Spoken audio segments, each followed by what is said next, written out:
Hello दोस्तों, आप सुन रहे हैं भूतिया स्टेशन आकाश के साथ। चलिए बढ़ते हैं कहानी की ओर। रात के शायद 1 बजे का समय था। इतनी रात को न जाने कहां से एक गाड़ी बहुत ही तेज स्पीड से आती हुई दिखाई दी। वो गाड़ी मोड़ से अब गुजरने ही वाली थी कि अचानक ब्रेक्स के लगने की आवाज आई। गाड़ी दूर तक आवाज करती गई और कहीं पर जाके टकराई। वो हादसा इतना भयानक था कि मुझे सिर्फ लोगों की चीखें सुनाई दी, और जब तक मैं वहां पहुंचा तब तक सब कुछ खत्म हो गया था। सबकी चीखें खामोशी में बदल गई थी। हर जगह मासूम लोगों की लाशें और हर तरफ खून ही खून था। और ये बताते हुए बूढ़ा किसान रो रहा था। हम लोग भी उन्हें बहुत ध्यान से सुन रहे थे। हम सब यकीन कभी नहीं करते उस बूढ़े किसान की बात का, अगर हमारे साथ ये सब हाल ही में ना हुआ होता। मेरा नाम विक्रम है। मैं एक सॉफ्टवेयर इंजीनियर हूँ, लेकिन मुझे फोटोग्राफी और घूमने का बहुत शौक है। जब भी समय मिलता मैं अपने दोस्तों के साथ निकल जाता। मुझे पेड़ पौधे, हरियाली, पहाड़ियाँ भी बहुत पसंद हैं। ऐसे ही हम सब दोस्तों ने इस बार ऊटी जाने का प्लान बनाया, क्योंकि काफी लोगों के मुंह से ऊटी की सुंदरता का जिक्र सुना था। बस अब इंतजार उस दिन का था जिस दिन हमें निकलना था।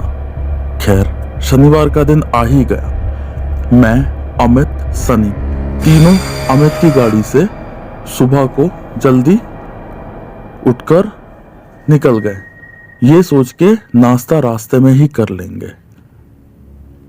धूप काफी फैल गई थी और अब तो भूख भी सताने लगी थी। मेरे कहने पर अमित ने हाईवे के पास एक छोटे से ढाबे पर गाड़ी रोकी और हम सब उतरकर फ्रेश होकर नाश्ता करने लगे। नाश्ता करने के बाद हम सीधा ऊटी के लिए निकल पड़े। ऊटी हम शाम तक ही पहुंचते। रास्ते में और भी सुंदर दृश्य देखते हुए हम चले जा रहे थे।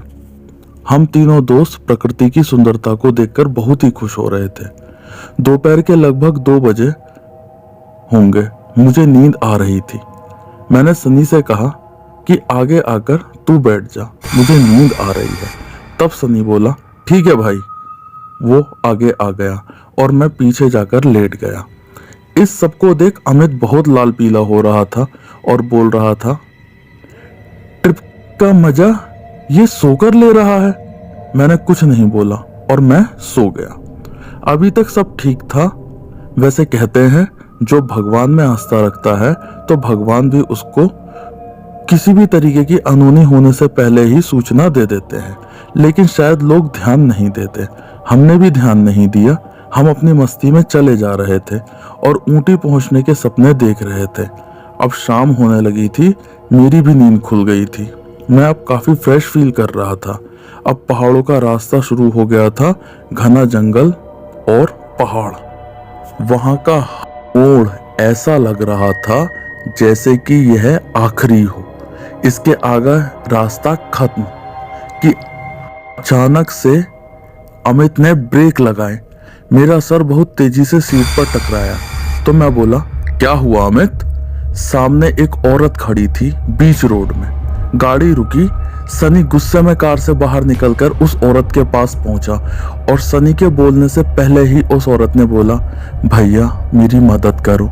मेरा छोटा सा बच्चा घर पर अकेला है। उसको देखने वाला कोई नहीं है। मैं पास के गांव में बाजार के लिए आई थी।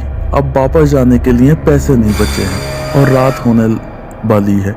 कोई वाहन भी नहीं आ रहा है तो पैदल जा रही थी। आपकी कार को देखा तो लिफ्ट मांगने लगी। और मेरा गांव ज्यादा दूर नहीं, बस 5 किलोमीटर ही है। मुझे वहां छोड़ दो। यह सुनकर सनी का गुस्सा हवा हो गया और वो मेरे और अमित के पास आया और बोला, उस औरत को घर जाना है, क्या करें? तब अमित बोला उस औरत से, माफ कीजिए, हम आपको लिफ्ट नहीं दे सकते। तो वो औरत रोने लगी। अब अमित और मुझे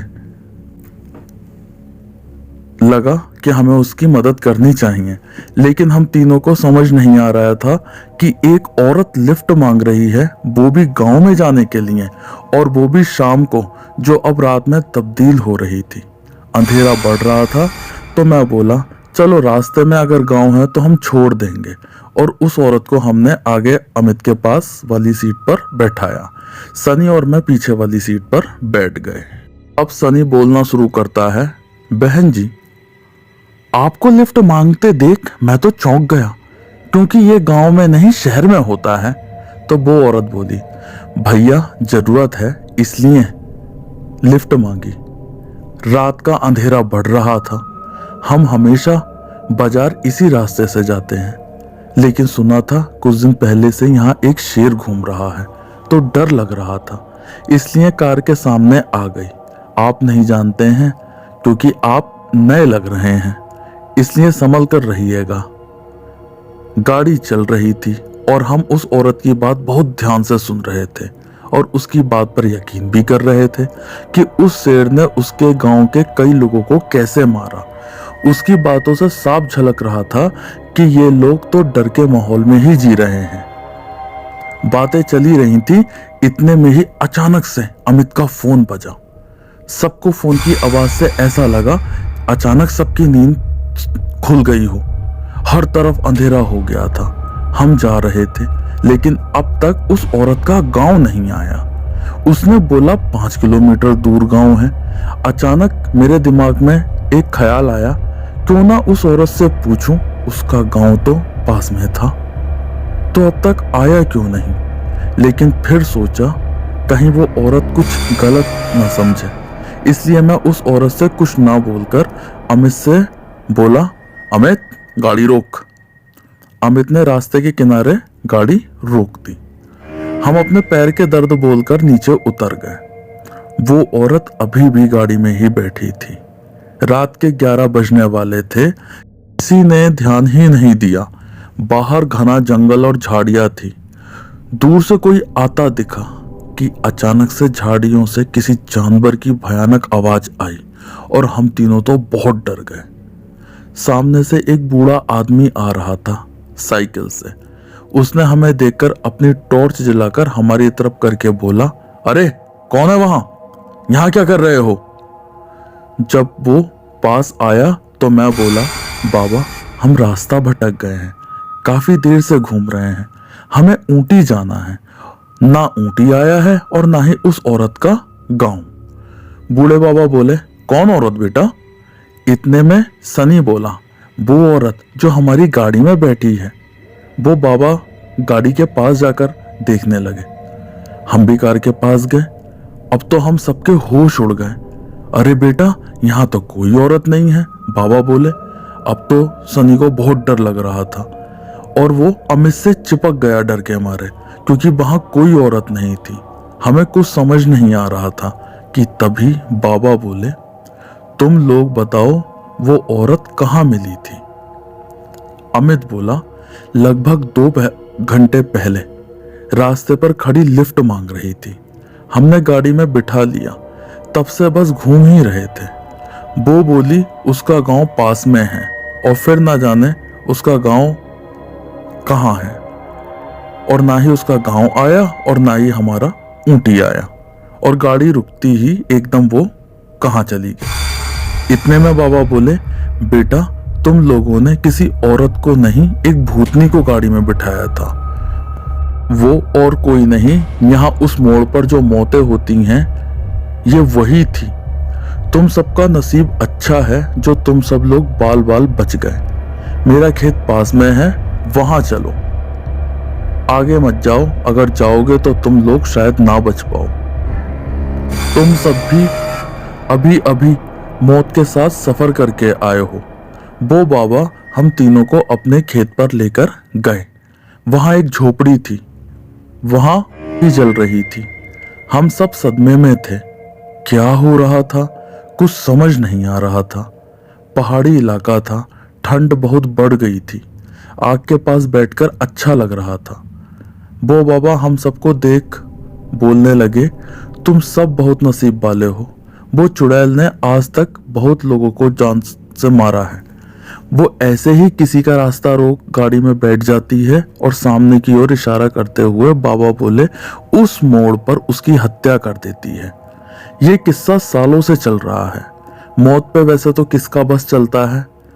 मैंने कहा, हाँ बाबा आपने सही कहा, लेकिन हम तीनों ने उसका क्या बिगाड़ा है।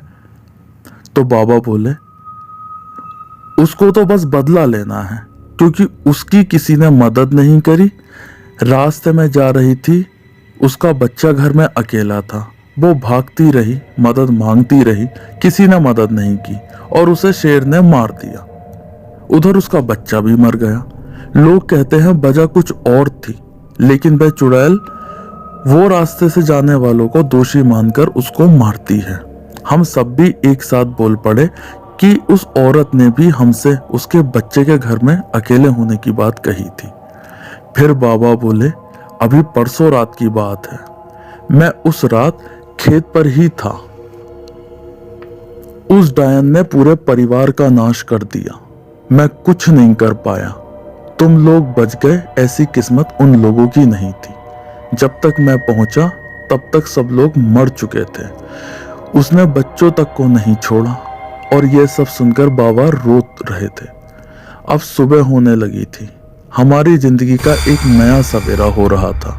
हमने बाबा के बारी बारी से पैर छूकर आशीर्वाद लिया और एक भयानक घटना दिल में लेकर वहां से कार की तरफ बढ़े।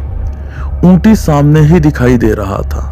मेरे दिल में एक बार पीछे मुड़कर बाबा को देखने की चाहत हुई। जैसे ही मैंने पीछे देखा कि वहां कोई झोपड़ी नहीं थी और बाबा जी भी हवा में विलीन हो गए। यह देख हम लोग बहुत डर गए और वहां से जल्दी से कार में बैठकर निकल गए और हम ऊटी ना जाकर घर की तरफ बढ़ गए। खिड़की से हमने पीछे उस मोड़ को देखा, वही मोड़ जहां पर न जाने कितनी जानें गई थी और शायद बाबा भी उन्हीं में से एक थे। आज उन्हीं की वजह से हम तीनों जिंदा हैं। तब पता चला कि दुनिया में बुरी आत्मा के साथ अच्छी अच्छी आत्मा भी होती हैं। तो दोस्तों, आपको हमारी कहानी कैसी लगी कमेंट बॉक्स में जरूर बताना।